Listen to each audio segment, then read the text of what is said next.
আমাদের এই বাংলাদেশে বিয়ে অনুষ্ঠানের নামে বিত্ত বৈভবের যে অশ্লীল প্রদর্শনী, এটাকে বন্ধ করতে হবে মাননীয় স্পিকার।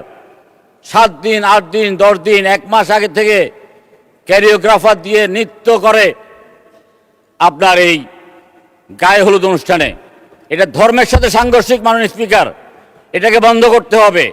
আমাদের মাননীয় প্রধানমন্ত্রী অত্যন্ত মিতব্যয়ী, অপচয় পছন্দ করে না। আমরা 7 সমুদ্র 13 নদী পাড়ে দিয়ে যখন ওনার কাছে যেতাম, উনি একটা রং চা খাওয়াতেন আমাদেরকে, কখনো কখনো একটা চিপস 3-4 জনে ভাগ করে খেতাম। দীর্ঘ আন্দোলন সংগ্রামের পরে বাংলাদেশ জাতীয়তাবাদী দলের নেতৃত্বে যখন সরকার গঠিত হয়েছে, গঠিত হওয়ার পরপরে যুদ্ধ, বিধ্বস্ত অর্থনীতি, তারপরে বাজেট, কিছুটা তো এক টেনশনে ছিলাম, কি জানি বাজেট দেয়। ছাত্র জীবন থেকে বাজেটের প্রতি একটা আলাদা লক্ষ্য থাকতো, বাজেটের পক্ষে বিপক্ষে বক্তব্য রাখতাম। কিন্তু অর্থমন্ত্রী, মাননীয় অর্থমন্ত্রী এমন একটা জাদুর বাজেট দিয়েছেন যে সেখানে বিপক্ষে বলার কিছু নাই, একটি শব্দ খুঁজে পাই না বিপক্ষে বলার জন্য। শুধুমাত্র হয়তো বিড়িখোরদের মনের মধ্যে একটু কষ্ট ছাড়া আর কেউ কিন্তু এই বাজেটকে প্রত্যাখ্যান করে নাই, বাজেটের সমালোচনা করে নাই। একটা বাজেট দেওয়ার পরে আমরা দেখি যে প্রতিনিয়ত প্রেস ক্লাবে প্রতিদিন 1টা 2টা 3টা 4টা সাংবাদিক সম্মেলন করে বিভিন্ন পেশাজীবীরা, বিভিন্ন বাণিজ্যিক প্রতিষ্ঠান, পত্রপত্রিকায় বিশাল বিজ্ঞাপন দেয় বাজেটের অসঙ্গতি নিয়ে। এইবার পত্রপত্রিকায় কোনো বাণিজ্যিক প্রতিষ্ঠান বক্তব্য রাখেননি, কোনো পেশাজীবীরা সাংবাদিক সম্মেলন করেননি। অত্যন্ত চমৎকার একটা বাজেট দিয়েছেন। এই বাজেটের বিরুদ্ধে বক্তব্য কি? এটা স্বপ্নবাজের বাজেট, এটা স্বপ্নের বাজেট। এটা তো স্বপ্নের বাজেট হবে। আমরা স্বপ্ন দেখেছি সংসদ সদস্য হব, সেই কারণে আজকে এখানে অনেক আঘাত প্রতিকূলতা রাজনৈতিকভাবে মোকাবেলা করে আজকে সংসদ সদস্য হিসেবে বক্তব্য রেখেছি, স্বপ্ন দেখেছি বলেই। আর এই স্বপ্নবাজ বাজেট জনাব তারেক রহমান, আমাদের মাননীয় প্রধানমন্ত্রী, জনাব অর্থমন্ত্রী জনাব আমির খসরু মাহমুদ চৌধুরীর নেতৃত্বে, টিম তারেকের নেতৃত্বে আমরা ইনশাআল্লাহ এই বাজেট বাস্তবায়ন করব। মাননীয় স্পিকার, এই বাজেটে উৎসে যে আয়কর, এই উৎসে আয়কর কর্তন করতো 5%, এটা একটা রাষ্ট্রীয় সন্ত্রাস, এটাকে বন্ধ করেছেন। মাননীয় অর্থমন্ত্রীকে ধন্যবাদ জানাই।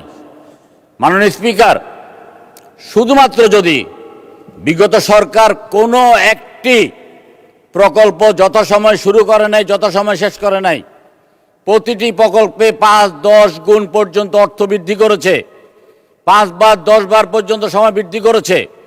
শুধুমাত্র যদি প্রকল্প প্রণয়নে বাজেটটা ঠিক রাখে, ওই পর্দা এবং বালিশের কেলেঙ্কারি না করে, এবং যথাসময়ে যদি আপনার প্রকল্প বাস্তবায়ন হয়, তাহলে এই বাজেট বাস্তবায়ন করা অসম্ভব কোনো কিছু নয়। মাননীয় স্পিকার, আমাদের মাননীয় প্রধানমন্ত্রী অত্যন্ত মিতব্যয়ী, অপচয় পছন্দ করে না। আমরা 7 সমুদ্র 13 নদী পাড়ে দিয়ে যখন ওনার কাছে যেতাম, উনি একটা রং চা খাওয়াতেন আমাদেরকে, কখনো কখনো একটা চিপস 3-4 জনে ভাগ করে খেতাম। এখন দেখছি মাননীয় প্রধানমন্ত্রী, তার খাদ্যের বাজেট 150 টাকা। এটা অবশ্যই গ্রহণযোগ্য, অপচয়কারী শয়তানের ভাই। কিন্তু মাননীয় স্পিকার, আমাদের এই বাংলাদেশে বিয়ে অনুষ্ঠানের নামে বিত্ত বৈভবের যে অশ্লীল প্রদর্শনী, এটাকে বন্ধ করতে হবে। মাননীয় স্পিকার, 7 দিন 8 দিন 10 দিন 1 মাস আগে থেকে ক্যারিওগ্রাফার দিয়ে নৃত্য করে আপনার এই গায়ে হলুদ অনুষ্ঠানে, এটা ধর্মের সাথে সাংঘর্ষিক। মাননীয় স্পিকার, এটাকে বন্ধ করতে হবে। অতীতে যে অতিথি নিয়ন্ত্রণ আইন ছিল, এই আইনটাকে কার্যকর করতে হবে। আপনি দেখবেন মাননীয় স্পিকার, যদি অতিথি নিয়ন্ত্রণ আইনটাকে কার্যকর করা যায়, যদি আমরা ধর্মীয় অনুশাসন মেনে চলি, তাহলে মুদ্রাস্ফীতির পরিমাণ কমে আসবে। একদিনে বাজারে নিত্য প্রয়োজনীয় দ্রব্যের দাম অন্তত 10% কমে আসবে। মাননীয় স্পিকার, অর্থমন্ত্রী মহোদয় রেকর্ড করেছেন 6 ঘন্টা এক নাগারে বক্তব্য দিয়ে। এই বাজেটের উপর মাত্র এই কয়েক মিনিট কথা বলে আমরা আমাদের আমাদের তৃপ্তি পাচ্ছি না বা কথা বলতে পারছি না।